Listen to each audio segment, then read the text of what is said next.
It is a great pleasure to greet the Sedona Forum and the McCain Institute for International Leadership at Arizona State University. I very much welcome your focus this year on defending democracy. Democracy was at the heart of Senator McCain's life. Across his decades of public service, he understood that democracy is a fundamental building block for peace, prosperity, and human rights. Sadly and alarming, democracy today is facing a crisis in new and established democracies alike. People around the world look to democracy to uphold the rule of law and to deliver solutions. Yet too often they see the persistence of injustice and the widening of inequalities. Frustration is on the rise. Trust on institutions is on the decline. New risks have emerged with the COVID-19 pandemic. Some governments have exploited the emergency to restrict democratic processes, crack down on human rights defenders, and limit freedom of information. COVID-19 continues to upend lives and economies. After a year of enormous suffering, today there is a measure of hope thanks to the rollout of vaccines. Our challenge now is to ensure that everyone, everywhere, can be vaccinated as soon as possible. Beyond the immediate response, pandemic recovery is our chance to address long-standing global fragilities. I've been calling for stimulus packages that strengthen health systems and support the world's most vulnerable people and countries. The world will not be safe until everyone is safe. And recovery is also the time to pursue much more ambitious climate action, including to reach net zero greenhouse gas emissions by mid-century. The United Nations welcomes the recent steps taken by the United States to engage across this urgent agenda. And we will continue to work with all partners to support global responses to global challenges and to build a more peaceful, equitable, resilient, and sustainable future for all.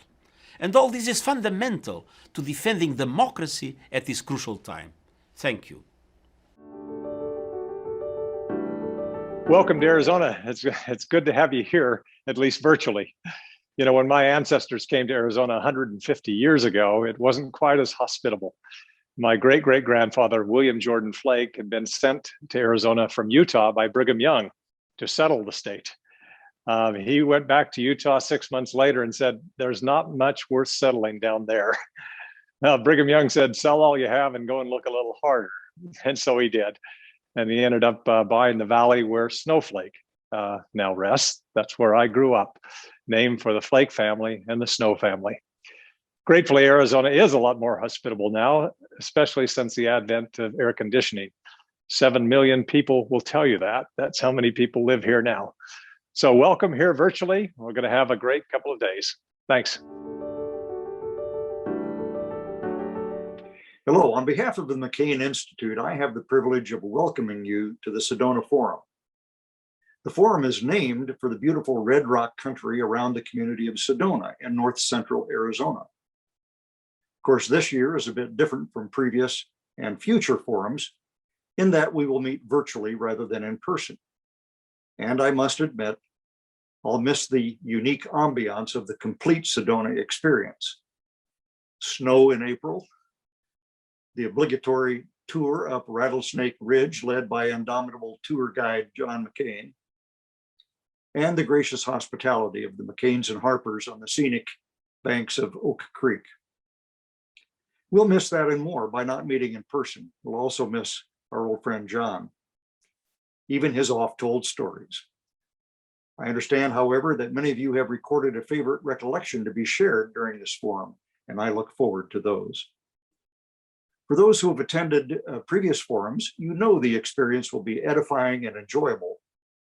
And for the new, you're in for a treat.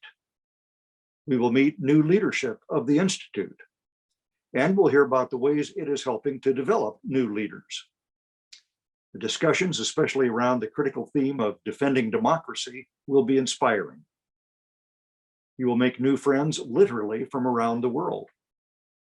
Finally, I hope the virtual format will allow us to capture even a bit of the flavor of informal discussion which we've enjoyed in the past. So for the Institute and those of us who will be joining in Arizona, welcome and enjoy.